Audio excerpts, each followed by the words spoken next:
Hello बच्चों, नन्हे मुन्ने प्यारे प्यारे अल्ले अल्ले अल्ले। अब आप इतने भी छोटे नहीं रहे हैं क्योंकि आप क्लास 9th में आ चुके हैं। तो हम क्लास 9th का फिजिक्स पढ़ने जा रहे हैं, चैप्टर 1 मोशन।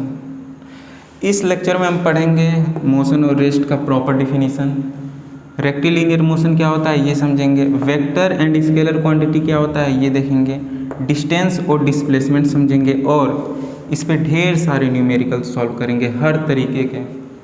और इससे रिलेटेड जितने क्वेश्चंस हैं सबका आंसर इस वीडियो लेक्चर में मिल जाएगा। तो स्टार्ट करते हैं प्यारा सा चैप्टर मोशन।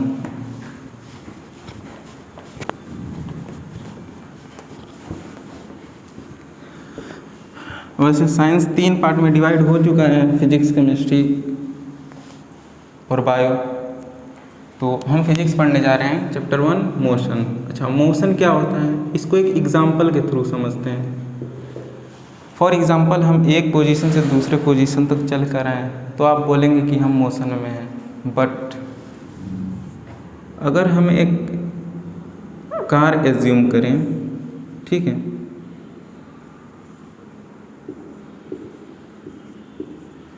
जो आगे की तरफ जा रहा है, यहाँ पर एक लड़का है ए, यहाँ पर बी और एक बाहर है सी, ठीक है, ये आगे की तरफ जा रहा है तो सी ए को देखेगा, सॉरी सी बी को देखेगा तो बी लगेगा मोशन में है, क्योंकि कुछ समय बाद इसका पोजीशन चेंज हो जाएगा, यहाँ से यहाँ आ जाएगा क्योंकि कार आगे जा रहा है। बट अगर ए बी को देखेगा तो बोलेगा कि बी रेस्ट में है। इसका मतलब मीन्स ऑब्जर्वर चेंज कर रहे हैं, ये ऑब्जर्वर है तो बी मोशन में है, ये ऑब्जर्वर है तो बी रेस्ट में है। मीन्स किस ऑब्जर्वर के रेस्पेक्ट में बात कर रहे हैं उससे हम देखेंगे कि वो रेस्ट में है या मोशन में है, ठीक है। तो मोशन का डिफिनीशन अच्छे से समझ लें। मोशन क्या है? मूवमेंट ऑफ एनी बॉडी और an object from one position to another with respect to observer, with respect to observer, known as motion। Means केवल इतना बोल देना कि एक पोजीशन से दूसरे पोजीशन तक बॉडी का जाना मोशन है, गलत है। With respect to observer, observer के रिस्पेक्ट में पोजीशन चेंज होना चाहिए, क्योंकि ए ऑब्जर्वर था तो बी मोशन नहीं कर रहा था, रेस्ट में था, ठीक है। रेस्ट का डिफिनीशन, मान लो सब कि हम यहाँ पर खड़े हैं, 5 सेकेंड हो गया हम यहीं खड़े हैं, 1 घंटा हो गया हम यहीं खड़े हैं, 3 घंटा हो गया हम यहीं खड़े हैं। टाइम के साथ हम अपना पोजीशन नहीं चेंज कर रहे हैं, इसका मतलब हम रेस्ट में हैं। मीन्स टाइम के साथ पोजीशन का नहीं चेंज करना ही क्या है? Rest position. तो a body is said to be in rest, a body और an object is said to be in rest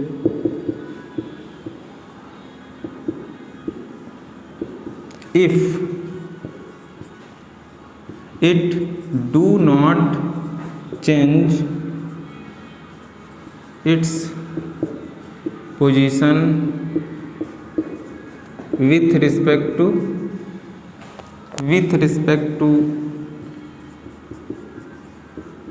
time, ठीक है। तो ये था रेस्ट का प्रॉपर डिफिनीशन। अब देखते हैं रेक्टिलिनियर मोशन क्या होता है, ठीक है।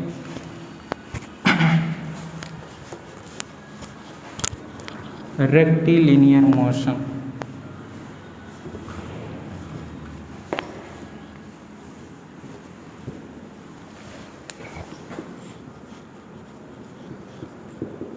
रेक्टिलिनियर मोशन भी काफ़ी इजी है।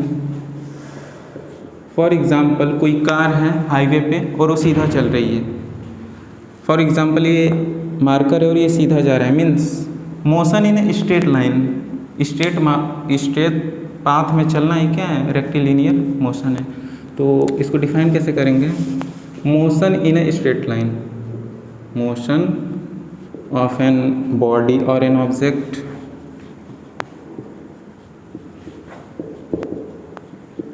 in straight line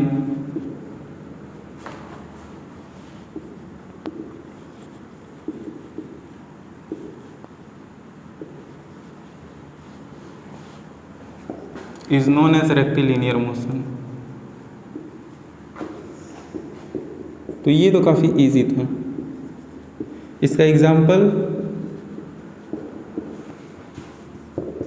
motion of car on A highway. जैसे हाईवे पे क्या होता है, चौड़ा रोड होता है तो कार सीधे चलता है। अभी जो हम लोग के आजू बाजू जो रोड है बहुत भीड़ होता है तो कार कभी इधर गया उधर गया, इधर गया उधर गया, सीधा नहीं चलता है, तो उसको रेक्टिलिनियर मोशन नहीं बोलेंगे। मीन्स स्ट्रेट लाइन में मोशन करना क्या है, रेक्टिलिनियर मोशन। अब देखते हैं वेक्टर और स्केलर क्वांटिटी क्या होता है।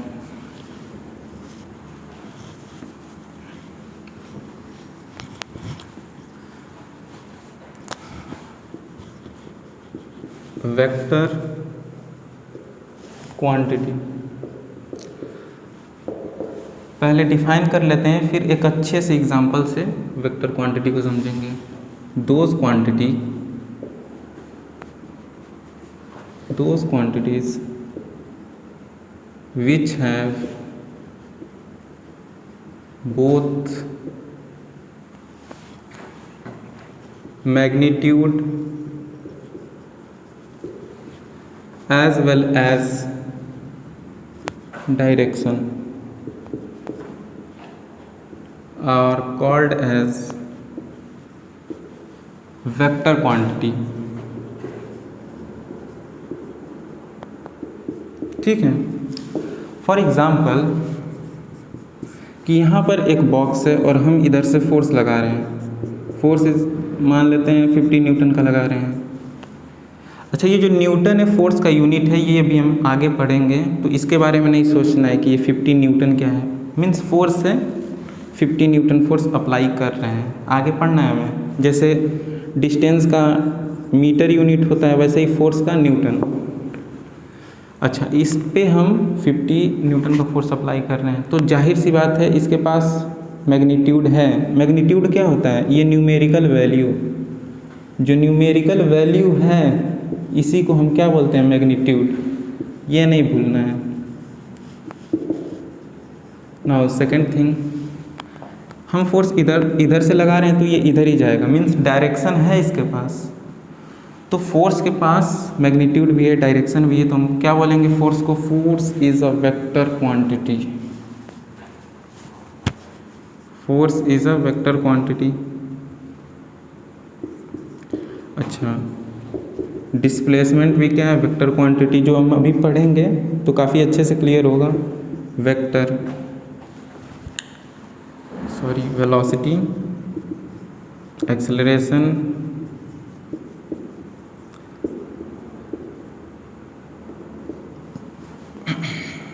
ETC। अच्छा, इससे कन्फ्यूज़न नहीं होना है, डिस्प्लेसमेंट क्या है, वेलोसिटी क्या, एक्सेलरेशन, इसी चैप्टर में हम ये आगे पढ़ेंगे। बस अभी के लिए इतना समझ लें कि ये जो फोर्स, डिस्प्लेसमेंट, वेलोसिटी, एक्सेलरेशन है, ये सब क्या है, वेक्टर क्वांटिटी है। ठीक है, आगे क्लियर हो जाएगा। अब समझ लेते हैं कि स्केलर क्वांटिटी क्या है। स्केलर क्वांटिटी, ठीक है, इसका एग्जांपल यहाँ पर एक लिख देते हैं, फोर्स। ठीक है, स्केलर क्वांटिटी, दोज क्वांटिटीज। अच्छा, डिस्टेंस और डिस्प्लेसमेंट के अगर ढेर सारे न्यूमेरिकल्स देखना है तो आप आगे जाके देख सकते हैं, बहुत ढेर सारे न्यूमेरिकल्स कराए हुए हैं वीडियो के लास्ट में। दोज क्वांटिटीज विच हैव, अगर बहुत अच्छे समझना है पूरा, अगर क्लास 9th का आप जस्ट स्टार्ट कर रहे हैं तो पूरा देखिए। Those quantity which have only magnitude are called as scalar quantity, इसको हम क्या बोलेंगे? Scalar quantity. इसका एक बढ़िया सा एग्जांपल मास है, ठीक है। फॉर एग्जांपल मास, जैसे कोई बोले कि हमारा मास है 50 kg, ठीक है। तो फॉर एग्जांपल कि हमारा मास 50 kg है, तो किस डायरेक्शन में, इधर है उधर है, ये बोलने का कोई सेंस नहीं निकल रहा है, कोई मतलब नहीं निकल रहा है। मास का कोई डायरेक्शन कैसे हो सकता है? तो मास क्या है? Scalar quantity. इसके पास केवल मैग्नीट्यूड था, ये क्या है? मैग्नीट्यूड है, न्यूमेरिकल वैल्यू। दूसरा टेम्परेचर, जैसे हम बोलें कि इस रूम का टेम्परेचर है 30 डिग्री सेल्सियस, तो हम क्या बोलेंगे? इस डायरेक्शन में है, इस डायरेक्शन में है ना। हम टेम्परेचर बता रहे हैं पूरे रूम का, तो इसका डायरेक्शन नहीं होता टेम्परेचर का, तो ये भी क्या है? स्केलर क्वांटिटी है। डिस्टेंस, फॉर एग्जांपल कोई हमसे बोल रहा है कि चलो 100 मीटर दौड़ते हैं, तो किधर दौड़ते हैं? इधर इधर इधर, डायरेक्शन तो बताया ही नहीं। तो डिस्टेंस क्या है? स्केलर क्वांटिटी है, उसके पास कोई डायरेक्शन नहीं है। डिस्टेंस अभी बहुत अच्छे से क्लियर होगा, हम अब वही पढ़ने जा रहे हैं। अगला टॉपिक डिस्टेंस। तो देखते हैं डिस्टेंस एक्चुअली है क्या।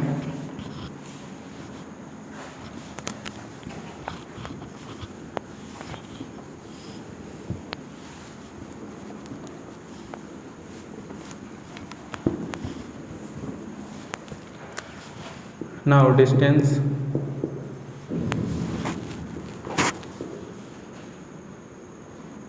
total path covered by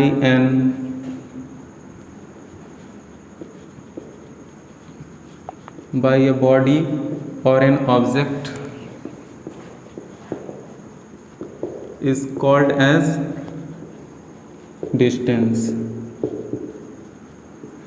for example एक लड़का है, यहाँ से चलना स्टार्ट किया, इधर गया 5 मीटर, इधर गया 4 मीटर, इधर गया 5 मीटर, तो टोटल डिस्टेंस कितना कवर किया?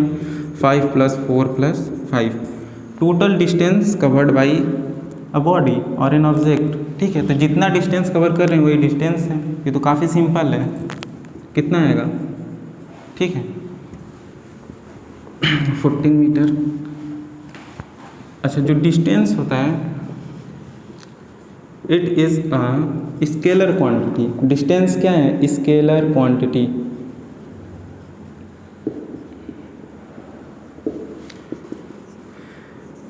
It's SI unit is metre. इसका एसआई यूनिट क्या होता है? मीटर। अच्छा, ये एसआई मतलब क्या होता है? सब लोग सुनते हैं SI unit. SI means system D international, means इतना आप समझ सकते हैं, एस से सिस्टम, आई से इंटरनेशनल, ठीक है। सिस्टम डी इंटरनेशनल होता है इसका प्रॉपर फुल फॉर्म। अब समझते हैं कि डिस्प्लेसमेंट क्या है। इसका एग्जाम्पल एक लिख सकते हैं, फिगर से समझेंगे तो काफ़ी आसानी से समझ में आएगा। ये 5 मीटर, ये 4 मीटर, ऐसे ट्रेवल कर रहा है, ये इधर 5 मीटर, ठीक है। यहाँ पर आया, पॉइंट ए से पॉइंट बी पर आया, तो डिस्टेंस कितना हुआ? 5 + 4 + 5 = 14 मीटर। ये तो काफ़ी इजी था। डिस्प्लेसमेंट देखते हैं क्या है।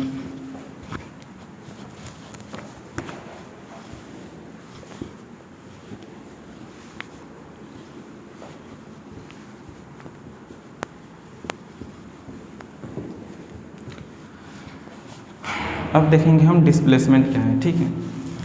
लास्ट में हम बहुत ढेर सारे न्यूमेरिकल करेंगे ताकि डिस्टेंस और डिस्प्लेसमेंट में जितना कन्फ्यूज़न है सब दूर हो जाए। तो पहले हम डिफिनीशन पहले सब देख लेते हैं। डिस्प्लेसमेंट क्या है? The shortest distance between initial and final point final point और position,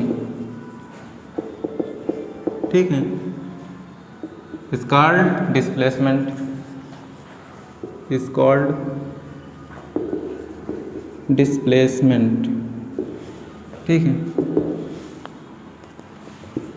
it is a vector quantity, it is a vector quantity. अभी एक एग्जांपल के थ्रू समझेंगे हम क्यों वेक्टर क्वांटिटी है, अभी नोट कर लेते हैं। Its SI unit is metre, इसका भी SI यूनिट क्या होता है, मीटर, जिसको m से डिनोट करते हैं हम, ठीक है। अब डिस्प्लेसमेंट और डिस्टेंस को अच्छे तरीके से समझ लेते हैं कि एक्चुअली क्या है ये। The shortest distance between initial and final point. For example, यही लड़का है और यहाँ से चलना स्टार्ट किया 5 मीटर, इधर गया 4 मीटर। तो जहाँ से चलना स्टार्ट करते हैं उसको बोलते हैं इनिशियल पोजीशन, इनिशियल पोजीशन, या फिर इनिशियल पॉइंट। जहाँ पर हम पहुँचते हैं फाइनली उसको बोलते हैं फाइनल पोजीशन, या फिर फाइनल पॉइंट। तो according to definition the shortest distance between initial and final point, तो इसके और इसके बीच का शॉर्टेस्ट डिस्टेंस क्या है, ये है। मीन्स कि डिस्टेंस ये है जितना बॉडी डिस्टेंस कवर कर रहा है, बट डिस्प्लेसमेंट क्या है, shortest distance between initial and final point, ठीक है। इसके कुछ क्वेश्चंस देखते हैं हम। फिजिक्स में क्वेश्चन बहुत ही मज़ेदार होते हैं और असली मज़ा क्वेश्चन को सॉल्व करने में ही आता है।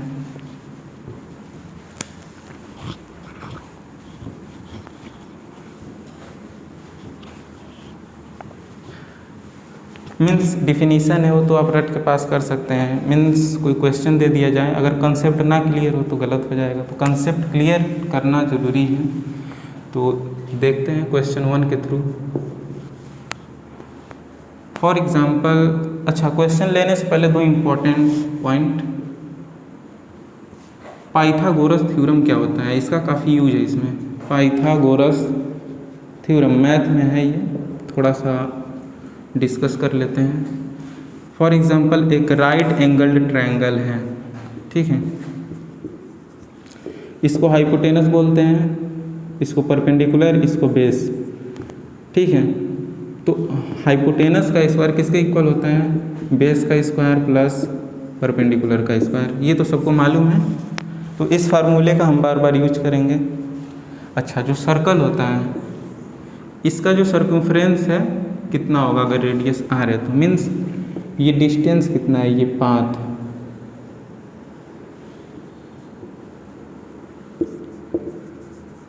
सर्कम्फ्रेंस, सर्कम्फ्रेंस कितना होता है, मीन्स पेरीमीटर, जिसको पेरीमीटर भी बोलते हैं, 2πr, पाई का वैल्यू 22/7 इंटू r, ठीक है। तो बस इन दोनों का यूज है इस वीडियो लेक्चर में।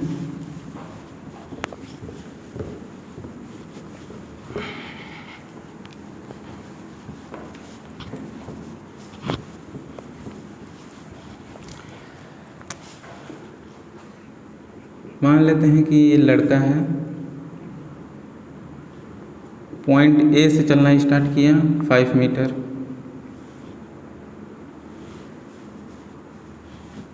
ऊपर गया 4 मीटर, और इधर आया फिर 5 मीटर, ठीक है, और यहाँ पर रुक गया। मीन्स ये एक रेक्टेंगल जैसा कुछ बन गया। तो इसमें पूछेगा डिस्टेंस कितना है,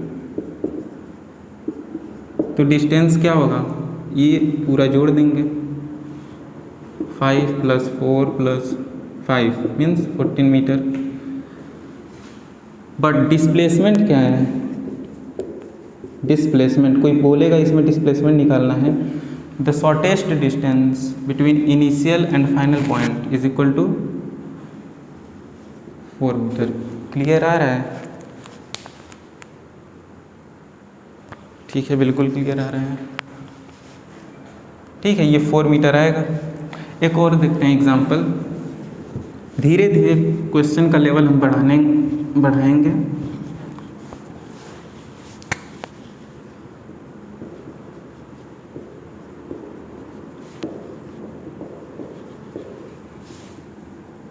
डिस्टेंस और डिस्प्लेसमेंट हमें कैलकुलेट करना है।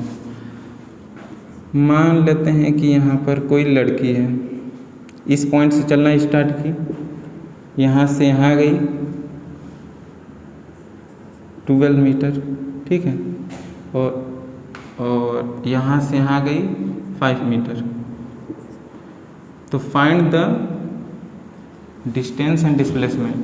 तो डिस्टेंस क्या होगा? Total path covered by an body और एन ऑब्जेक्ट, तो 12 प्लस 5, ये टोटल पाथ 12 प्लस 5 आ गया डिस्टेंस 17 मीटर। बट डिस्प्लेसमेंट क्या होगा? डिस्प्लेसमेंट के लिए हम यूज करेंगे पाइथागोरस थ्योरम। तो हमें निकालना है shortest distance between initial and final position. तो ये है, मान लेते हैं कि ये h है। तो h का स्क्वायर किसके इक्वल होता है? बेस का स्क्वायर प्लस परपेंडिकुलर का स्क्वायर। तो ये क्या है? h, AB का स्क्वायर इज इक्वल टू, ये जो AB है यही डिस्प्लेसमेंट है, तो ये बेस का स्क्वायर 12 का स्क्वायर प्लस परपेंडिकुलर का स्क्वायर कितना आएगा? 144 प्लस 25 169, मीन्स AB कितना आएगा हमारे पास?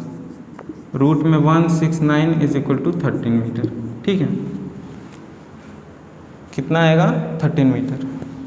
अच्छा, डिस्टेंस कितना आया था? 17, डिस्प्लेसमेंट 13, डिस्टेंस से थोड़ा कम आया है। ठीक है, एक और एग्जांपल देखते हैं।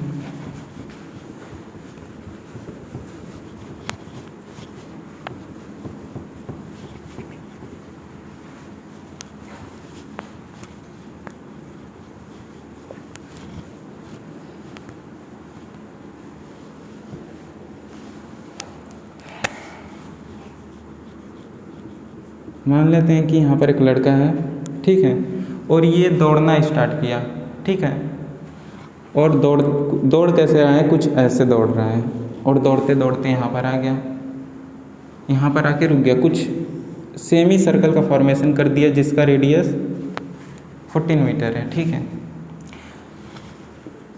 हमें निकालना है डिस्टेंस और डिस्प्लेसमेंट। मीन्स ए पॉइंट से बी पर आया, ये क्या है? इनिशियल पोजीशन, ये क्या है? Final position. तो हमें निकालना है डिस्टेंस। डिस्टेंस क्या होगा? डिस्टेंस मीन्स ये जितना पाथ कवर्ड किया है। तो अगर पूरे सर्कल का निकालना होता सर्कम्फ्रेंस, तो क्या होता? 2πr, बट ये सेमी सर्कल है, आधा है, तो इसको 2 से डिवाइड कर देंगे, πr बचेगा।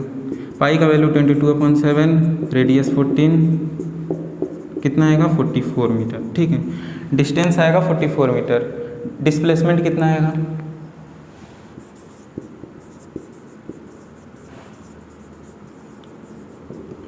इन दोनों के बीच का शॉर्टेस्ट डिस्टेंस, मीन्स ये 14 है तो ये भी 14 होगा, ये रेडियस है ये भी रेडियस, ये क्या है? डायमीटर, मीन्स ए भी कितना आएगा? 28 मीटर है, डिस्टेंस से कम आया हुआ है। ठीक है, ये हम ऑब्जर्वेशन कर रहे हैं कि डिस्टेंस जो है उससे कम आ रहा है। ठीक है, क्योंकि लास्ट में भी हम इससे एक इम्पॉर्टेंट कंक्लूजन निकालने वाले हैं।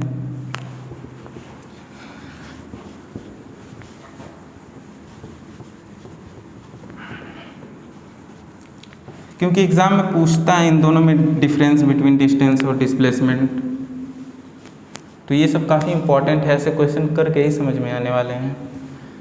अच्छा, मान लेते हैं कि यहाँ पर तुम खड़े हो, जो भी हो, लड़का लड़की, यहाँ पर खड़े हो,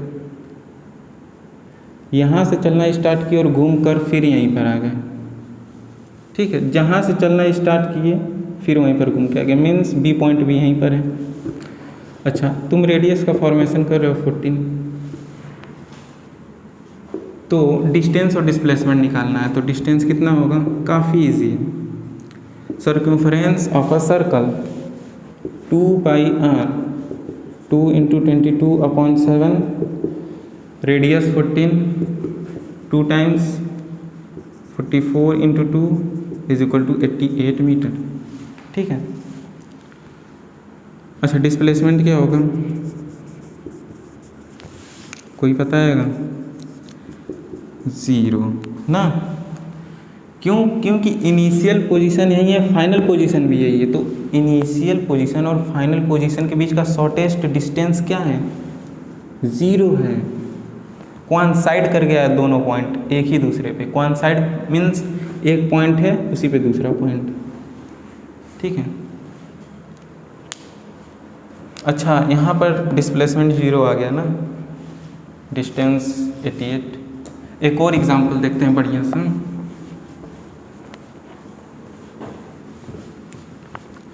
थोड़ा सा क्वेश्चन का लेवल बढ़ाते हैं।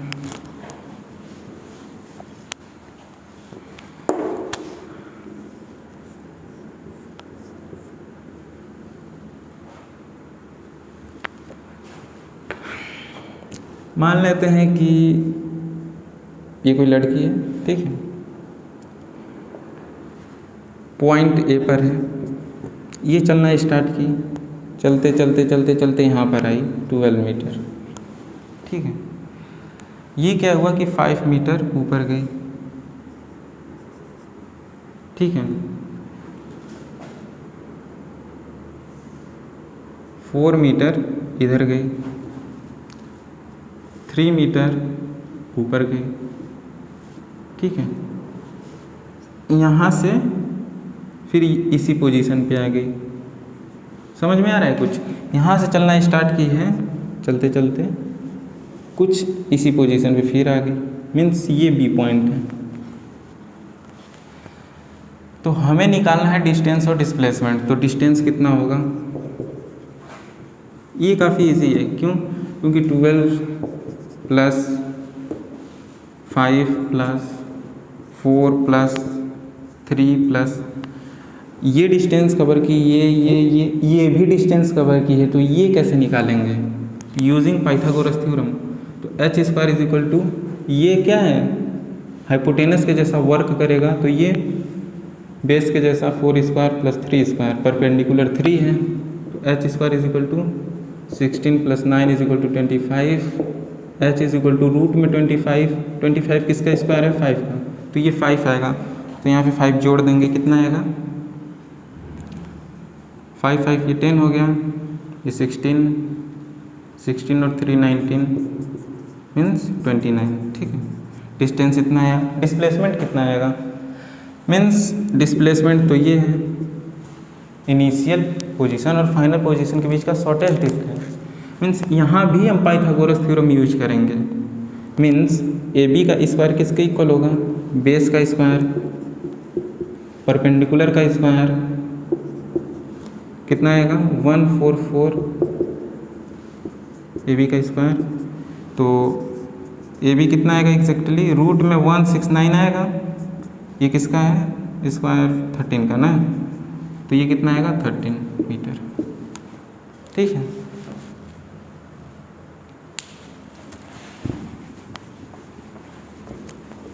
एक और एग्जांपल लेते हैं बढ़िया सा।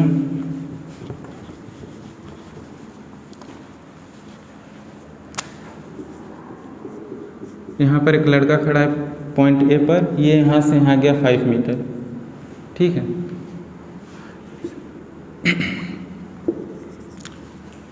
हमें कैलकुलेट करना है डिस्टेंस और डिस्प्लेसमेंट। क्या होगा बताइए।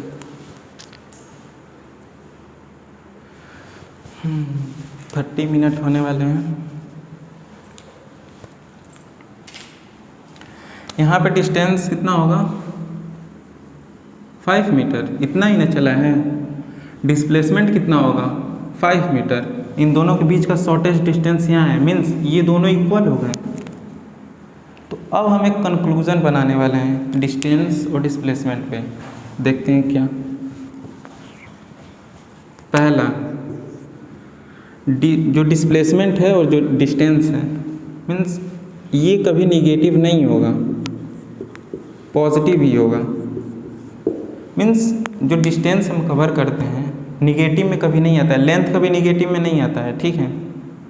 डिस्टेंस कभी क्या होगा, निगेटिव में नहीं आएगा, हमेशा पॉजिटिव में रहेगा, ठीक है। सेकेंड थिंग, जो डिस्प्लेसमेंट है ये हमेशा लेस देन और इक्वल टू क्या होगा, डिस्टेंस।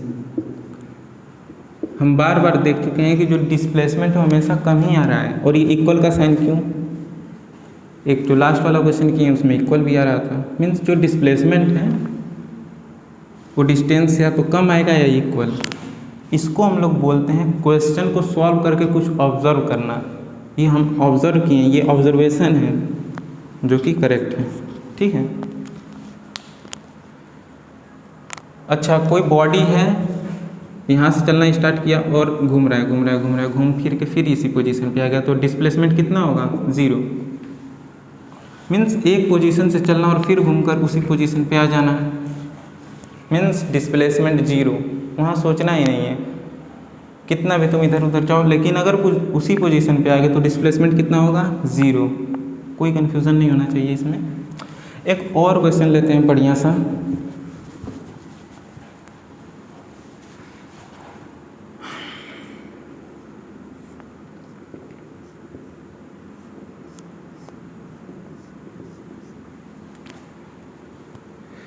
मान लेते हैं कि ये कोई लड़का है पोजीशन ए पर, यहाँ से ये गया 50 मीटर, ठीक है, 50 मीटर गया और फिर क्या किया कि कुछ ऐसा पाथ कवर किया, ठीक है। इसका रेडियस है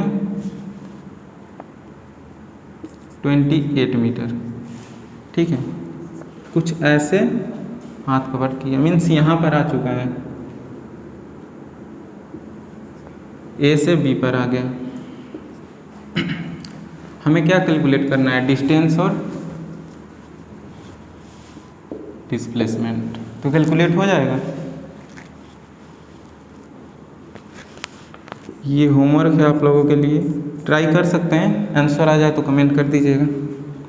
तो मिलते हैं नेक्स्ट वीडियो लेक्चर में एक नए मज़ेदार टॉपिक के साथ। Have a good day.